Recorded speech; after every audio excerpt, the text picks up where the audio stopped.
Taxation एक ऐसा subject है, अगर आपको नहीं पता है कि उसको कैसे डील करना है तो आपके लिए ये बहुत प्रॉब्लमेटिक हो सकता है।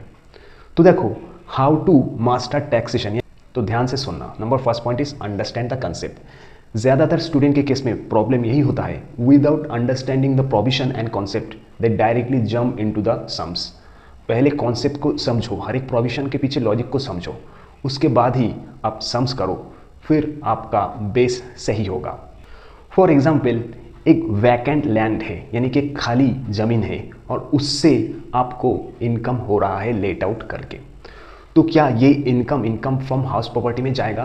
द आंसर इज नो, क्योंकि कोई भी इनकम अगर इनकम फ्रॉम हाउस प्रॉपर्टी में चार्ज होता है, उसका one of the most important condition यही है कि लैंड के साथ आपका हाउस प्रॉपर्टी भी होना चाहिए। इसीलिए तो ये जो वैकेंट लैंड से इनकम हो रहा है, इसको हम इनकम फ्रॉम अदर सोर्स में ही चार्ज करेंगे।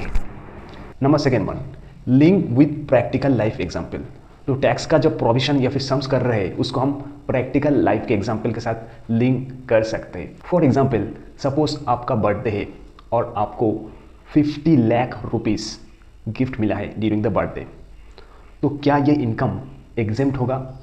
तो as per section 56 subsection 2 clause 10 में यही बोला है कि जो गिफ्ट अपने को मैरिज में मिलता है, केवल वही गिफ्ट एग्जेम्प्ट होगा। अगर बर्थडे सेरेमनी में आपको 50 लाख का गिफ्ट मिलता है, that will be chargeable under the head income from other source.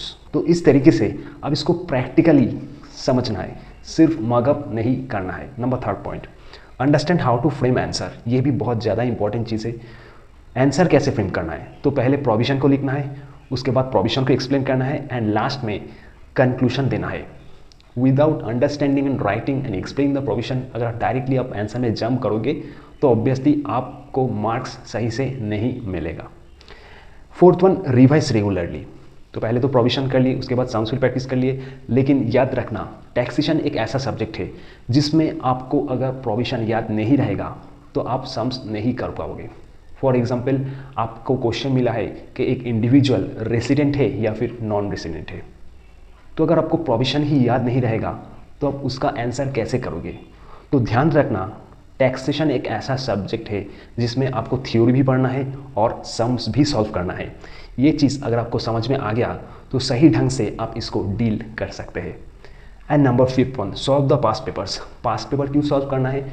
कोई भी एग्जाम हो, बीकॉम हो या फिर सी इंटर हो, अगर आप पास्ट पेपर सॉल्व करोगे तब जाके आपको पता चलेगा कि किस टाइप ऑफ क्वेश्चंस एग्जाम में आ सकता है और आपका कॉन्फिडेंस भी धीरे धीरे बिल्ड होता जाएगा।